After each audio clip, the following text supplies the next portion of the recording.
This time on Poll Hub, we're looking at the post-State of the Union polls, and with history as our guide, we are not surprised by what's being found. The real question, though, may be whose speech will be more impactful, Joe Biden's or Katie Britt? Then, hybrid work is here to stay post-pandemic, and most companies and workers seem to like it, but is it good for companies and workers? We're looking at the data, and Erin Gobra, St. Patrick's Day is the day many Americans wear green and claim to have a bit of Irish in them, but is it a real holiday?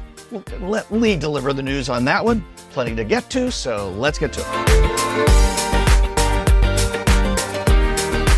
And hi, everybody. Welcome to Poll Hub. I'm JD Dapper. I'm Barbara Carvalho. I'm Mary Griffith. And I'm Lee Maringoff. So the State of the Union is behind us, and as we do in the political and polling realm, we look back a few days later and say, so what did people think? The instant reviews were actually pretty good across the board. Even on Fox, they're going, well, the old guy did pretty good. But the polls this week have been out and don't show much of a bounce. If history is any guide, and our friend Philip Bump in the Washington Post wrote about this, that is to be expected. Bounces are pretty unusual in presidential politics after the State of the Union. But Lee, you pointed out something that happened not post-poll, but during a dial test that got some play coming out of the State of the Union. Tell us about that. Yeah, I find dial tests to be, first of all, very different than what we do, but also useful and interesting. And what you do is you assemble a group of people. It's sort of like a focus group on steroids. I mean, you get all these folks. In this case, I think it was done by Navigator. It was 33 soft partisans or independents, presumably a persuadable group. And they literally have a dial. And they dial whether they like something or dislike something, and they go up and down the dial. And you've seen this sometimes on different programs where different analysts have used this kind of technique, and you just basically can see what are they reacting to, what's working, what's not working. And I found it interesting because most of the folks were reacting very positively. But as you indicate, and as the Philip Bump has written, this can be either short-lived or not consequential. And I think one of the questions that might have been important to ask in all this is not so much are the persuadables moving one way or another, because I'm not sure there is going to be any dramatic movement when you're talking about Joe Biden and Donald Trump. But I think the question is, who's going to turn out? What are the bases doing to this? How are they reacting? And are people more comfortable with Joe Biden as a result of this? And I think the answer, when the dust really settles, is that I think the age issue he has taken on in a way that Ronald Reagan in 1984 did way back when at the second debate, and I think I'm not gonna use your inexperience, Senator, against you. That's right, and I think look, I know I'm not young, and then he went on the campaign trail with the appropriate important stops afterwards. But I will say one thing, and I know others are going to get into this: the reaction by Senator Britt. First of all, anytime you become the cold open on Saturday Night Live, that's not good. And I think there was a positive for the Republicans in that, because people stopped talking about Joe Biden in a hurry. And then you sort of... Well, that's a positive for Democrats, not a positive. Oh, I see. Positive for Republicans. Yeah, it's positive for Republicans. Because it was a good night. Right. Yeah, Joe Biden had a good night, and then she just took all the oxygen out of the room afterwards. So that's sort of a contrarian view of it, but that's where I am on it. I think it was a good night. I think he did what he had to do. He certainly didn't do any harm, and I think he got his campaign going in the direction it had to be going. So that's sort of where I think it was. Well, please pardon the pun, but I'd just like to dial back to the dial test because it is a very interesting tool. And as you mentioned, Lee, it's not that it's representative necessarily of voters nationally or in any particular group, but it is interesting because if you think about political speeches or different kinds of events that have happened, we're watching the event, we're watching the post-analysis of what happened. And, we get very used to listening to the pundits and the folks who think that they are in a position to understand and analyze what Americans may be thinking after seeing something. And what I really love about the dial test is that it is data about how real people are reacting to different parts of a particular speech and seeing where those kinds of phrases, topics, issues resonate. In this instance, it was with a focus group of, I know you keep calling them persuadable. I have a little trouble with that this time around. Again, as you pointed out, I don't think people are being persuaded one way or the other. I think their decision is more about whether they are going to vote. Or they show up. Well, show up, or even whether they're going to vote in a particular race. You've been talking about people skipping the line, perhaps some Republicans who are not comfortable with Donald Trump but don't want to vote for Joe Biden may vote for Senate, for House, and leave.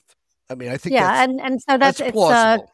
It is the kind of the non-committed that we even saw in the primary, where it's not that I'm really for someone else, but I just don't feel comfortable enough or strongly enough to vote for a particular candidate. But I think that getting back to the dial test, I think it's a fascinating technology. It's incredibly useful. We've seen it also used in debates. And I think it takes a bit away from the pundits speculating about what people think. And it actually shows us, well, what people think and what does resonate. So I find it a useful tool. We've used it in some of our classes. We've used it to look at other debates. I remember one where we really needed a dial test way back. I'm going to go way, way back when Hillary Clinton was running for Senate in New York. And she had a debate with her opponent. And he, walked across the stage to her. Rick Blasio. Yeah. Yep. Rick Blasio famously walks across to the other podium to confront her. And what did the dial test show? And the dial test showed an incredible gender gap. Men thought, oh, that's great. Look at that. He's really coming at her. And women thought, oh my God, he's invading her space. How dare he? And it was pretty fascinating because it really illustrated the differences in real time about that particular Barb, if I could just interrupt, I was actually sitting on the set of WNBC to giving a 2-minute reaction to that debate, which I believe was in Buffalo, New York. And because of the way WNBC and MSNBC work, there's a 2-minute gap between the 58-hour and the next hour when program starts. So they needed a filler, and it was me. So this occurs during the debate, and now I've got to react in real time pretty much. I wasn't quite sure what to make of it all because, it was kind of a really dramatic moment. So I unhooked my microphone, went into the control room, and asked, so what did you guys all think? And the guys, in this case, all said what you said. Wow. And the women in the control room went, what a loser. And so if that was your gender thing, I raced back in and then looked very, very smart and said, I think we're going to see a gender gap on this one. Oh, you're amazing, Lee. What can I say? So, Barb, the dial test showing some really positive reaction among these people in this focus group to a lot of the things that were in the Biden speech. Why doesn't that translate into a post-State of the Union bounce in regular polls, do you think? Well, I think the main reason is that these candidates, President Biden and former President Trump, are two incumbents. These are not people that are completely, unknown, or people are not getting a first impression. They already have an impression about them. I think it's about whether they're going to pull a lever or whether they're not going to pull a lever and perhaps move on to the lower races on the ballot. But I don't think there's going to be a lot of mind changing. I think the minds that would change, the only impact of this is on the media coverage. And I think the mainstream media, I think the New York Times, the media that has been criticized for harping on his age and harping on things that some critics and some Biden supporters think are inconsequential, I think that's where the change is we've already seen it. Mm-hmm. I think the coverage changed overnight in some, immediately, but I don't think in this week since, haven't seen a lot of age pieces, seen a lot more about him getting out on the trail and doing all these things, I think framed in a not necessarily more positive way, but I think framed in a more, I would argue, accurate way, which is looking at all the the things, all the factors, as opposed to focusing on just one. And that's more, my 2 cents. And seeing a little bit more of Donald Trump's, misspeaks along the way. And I think you're right. It sort of neutralized that to some degree. And but as I say, we're not going to say anything more about the GOP reaction other than I watched a little cut of a very conservative 3 pundits who are supposed to react to Senator Britt's reaction. And when they came to them, they all just put their heads down. They were silenced. They had nothing to say. There was no real, other than 24 hours, they said, wow, that was some divisive speech. What a partisan State of the Union he gave. And that was it. But it took them a long time to come up with that. Well, she's young, and Marco Rubio has outlived the drinking water glass, kind of. Although Donald Trump doesn't want to let him. So, she's young. Yeah. And she certainly has raised her profile. That's spitting. For better or for worse, the pandemic has led to a rise in remote and hybrid work, but is the worse now overshadowing the better? Well, Gallup has been tracking the so-called picture of work since early 2019. And according to data from November of 2023, 52% of workers who have the capability to work remotely are now hybrid. And that's the highest proportion on record. But it doesn't necessarily mean that workers are satisfied and are happy. According to additional data from Gallup, as well as Bamboo HR, which handles HR for hundreds of companies, job satisfaction is very, very low. So what do you think's going on here? Well, I think that we've been in a transition actually before COVID. And it's not surprising that Gallup decided to really develop this workplace report during 2019 because things were transitioning. At that time, we were talking about, well, what is the future of work going to look like? And we hadn't even gotten into the discussion of remote work, but there was this concept of gig working. And that people wanted to be able to kind of have these side jobs, and some of these side jobs actually became their full-time jobs. And so we were going through a transition probably over the last decade, which was then just exacerbated by COVID and the lockdowns. And those people, and you talked, Mary, about remote capable. Not everybody is capable of working remotely. And certainly those folks who could not bore the brunt of, all the services and requirements that we had during the pandemic. But you do have this, they're sometimes called knowledge workers, remote workers, remote capable workers, or a group of people who can do their job just as well from home as they can from the office. And I say just as well because I'm tipping my hand as what some of the data does show. Because Gallup does report that hybrid and fully remote workers are the most engaged with their work, with on-site and remote capable workers seeing the biggest drop since 2019. So I think hybrid may somehow be something that everybody's going to be studying and reevaluating. And, given the changes in technology that we're about to see, I don't think it's necessarily going to stop there. Yeah, I was just going to say, I think this is here to stay and only more so in the future. I am struck by the stress that people feel, the dissatisfaction that people feel. And I think, when we get into a post-pandemic world, which we're in, it becomes a kind of situation where, maybe I want to be doing other things in my life too, more so than working or being behind a desk and working from on-site locations. So, the takeaway from the pandemic is, maybe there's other things people want to do, and they may be more attractive, and that makes the workplace maybe a little more dissatisfying, whether it's remote, hybrid, or not. Well, absolutely. I mean, I think that the pandemic certainly brought focus and shed light on the idea of balance in life, work-life balance. Mm-hmm. But when you look at stress, when I read the statistic about the different types of stress or increased feelings of stress now, I sort of came to this place of, well, wasn't work sort of a stress reliever? when we were all on lockdown and really couldn't do anything. I mean, that was for me, certainly a sense of normalcy when everything seemed completely out of control. There was something that you could count on and you could depend on. And so I think that, we have to think of it in terms of a broader sense of what is stress, not to get all, off into the clouds there with that question. But I think the situation has certainly changed. And also the data talks about the idea of being connected.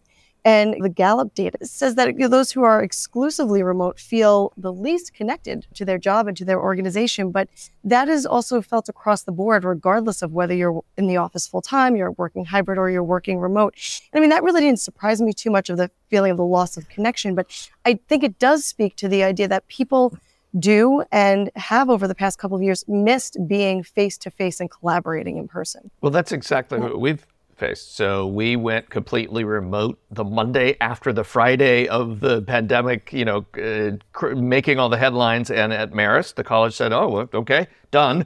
Nobody's coming into the office. For everybody, it was a huge transition. We were remote on Monday because we had built the facilities, the capabilities, I should say, to be remote, and stayed remote for a long time. And now we're kind of in a hybrid mode, in that we're not always in the offices. The students aren't always with us in the offices. They sometimes like to work from their dorm rooms or apartments, or when they're away on break, they can work from their homes. I think what's interesting to me about this conversation about stress and the conversation about satisfaction and all that is that this is the same type of conversation we had when we were just at home. It's the same type of conversation we had when we were at work. It's not like people didn't used to talk about the stresses at work, bringing them home, from the office. I think what's changed here is that we have, again, this is office workers. Let's be very clear. There's a lot of people who don't have this luxury, and I do think it's a luxury. We have flexibility, which did not exist very much in the past. And I think that when we can get far enough away from this and look back, I think this is a turning point where, at least for office work and knowledge workers, flexibility became the dominant theme. And so people who want to be in the office more, who want to be around people, who want to have the connection with their bosses and mentors and all of that, will do that. People who really they don't care. They would rather be whitewater rafting than working, but they've worked to get a paycheck. They just want to be at home. And maybe they don't advance. Maybe they don't advance in their workplace or whatever. I think that flexibility is kind of to me, I think that's going to be the big takeaway when we get far enough ahead so we can look back at this. And where would we have all been without laptops during that period? Where the whole option you're talking about would not have existed. And I guess I can't even think of what would have happened to the economy. It's not just laptops. It's Zoom. It's all of the things that allow us. It's all of our files and all of our systems being in the cloud. None of this was possible 20 years ago for most software companies. as a service. Right. Yeah. So we were very capable about it. And I can't help thinking that COVID simply accelerated a transition that was already happening. I know it did for us. I mean, we had already been transitioning in terms of our technology just because of the nature of our work. In other words, it wasn't, 8 to 4, 9 to 5. Pollsters come out at night a lot of times, at least back in the day. Oh, sorry a second. Is that the werewolf analogy? I mean, where are we going with here? Well, data got collected and had to be analyzed and understood and, calculated. And we poll at night. It's not like we could reach people at 11 o'clock in the morning at their homes. So. But now we can. So I think it is part of a bigger transition. Perhaps those gig workers were just the canaries in the coal mine that were really forecasting what was to come. And I think the fact that we are transitioning or going to be transitioning a lot of jobs with AI, I think the nature of work is going to continue to change at an accelerated rate. And I think the important takeaway for both people and organizations and companies is that adaptability is something that we really need to focus on and train ourselves on. I mean, we talk often in this on this program about critical thinking. But yes, we need to, think through, what it is, the data and information that we're looking at. but the ability for us to adapt to different situations, to adapt to different technologies and means of communications is going to be incredibly valuable skill. Yeah. So turning to the fun fact, and we have a little anecdote here, Jay. I'm not sure I may surprise you on this, but the question that was asked for Time Magazine and the Yankelovich group was thinking about St. Patrick's Day. Is this a special day or a holiday for you, or just another day? And nationally in 1994, 23% said it was a special day, and 77% said just another day. But Barb and I had one very special St. Patrick's Day where Marist does march up Fifth Avenue, which was also just fun in itself because you're going the wrong way. But we were selected to be the co-Grand Masters of the Marist contingent that day. Grand Marshals? I don't think it's Grand Master. Yeah. It wasn't a chess tournament. No, it was Grand Marshals. Yeah, thank you. And that was a lot of fun. It was a fun day. So that was a special day holiday. You were in the 23% that year. Are you usually absolutely. in the 23%, or is it just another day for you? Yeah, not usually a big day. If I don't wear green, it's because I forgot to, rather than I intentionally avoided it. And sometimes I do forget. But what say you others? How about? Well, I think also there's some regional differences here. And having grown up in New York, where there is a rather large Irish population, and where the St. Patrick's Day Parade has not only gotten a lot of attention, but also a lot of controversy. Mm-hmm. I think that we kind of, at least for me, I live in an area where if you forget to wear green, you remember it pretty quickly because everybody else is wearing green. So I think in terms of the question, to say, is it a special day or holiday for you, kind of puts people in a box. Well, it isn't for me because it's about celebrating Irish culture and Irish heritage, of which I am not. But I do think it's a special day for those of Irish descent. And I think it's wonderful when we do celebrate important cultural days. Let me bring in Mary to this, and Mary Griffith, who I think I know the answer to this. She's also wearing green already in anticipation.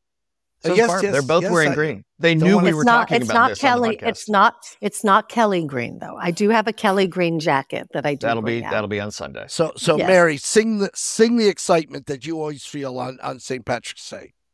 I don't know if it's always, but I mean, I bought my daughter's St. Patrick's Day outfit about a month or so ago. So there you go. We go to my mom's house for corned beef. And I'm not Irish, but I've grown up with an appreciation for the culture, for the heritage. I have a lot of intermarriage in my family, and the cultural appreciation came from my mom. So we do celebrate. It's a lot of fun. My kids enjoy it. I've built a leprechaun trap with my younger son. So it's a lot of fun. Not yet. Another time, Barb. So I love the holiday. It's a lot of fun. And if you live in New York, as Barb pointed out, it's hard not to get into the spirit, especially when you're in your 20s, but we won't talk about that. So into the spirit. Yes, or the spirits. Air quotes. So we're not going to let you get away, Jay, without alone. Yeah. So it is just another day to me. There are a lot of days like this that are, especially in New York, that are cultural heritage days and stuff, and I love them, but it is just another day. Here's what I want to point out about this poll, because this is what I love about the fun fact and about what we do with the Roper Center. This is a poll from Time Magazine CNN from 1994, and the poll title is Hillary Clinton and Whitewater. There we are, right back there. Anyway, it has nothing to do with St. Patrick's Day. I just thought that it was interesting that, and also, but I wonder where this question was in the order, because once you ask enough questions about Hillary Clinton and Whitewater in 1994, are people really in the mood to talk about St. Patrick's Day? Have you made them grumpy? I don't know. I'm just wondering.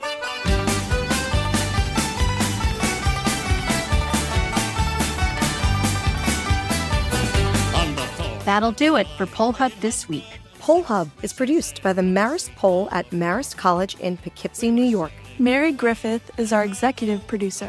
Casey Schaff is our production supervisor. The Poll Hub team includes Athen Hollis and Rebecca Hendricks. If you enjoy Poll Hub, please consider leaving a review. Positive reviews help other listeners like you find us. If you'd like to learn more about polling and survey science, check out the Marist Poll Academy, our free online learning portal. If you have questions for us, tweet them at us at Marist Poll. Remember, you can always tell your smart speaker to play Poll Hub. And with any luck, it'll cooperate. Finally, wherever you listen to Poll Hub, there is a subscribe button. Click it and the latest episode will be ready for you in your podcasting app as soon as it's released. We'll see you next time.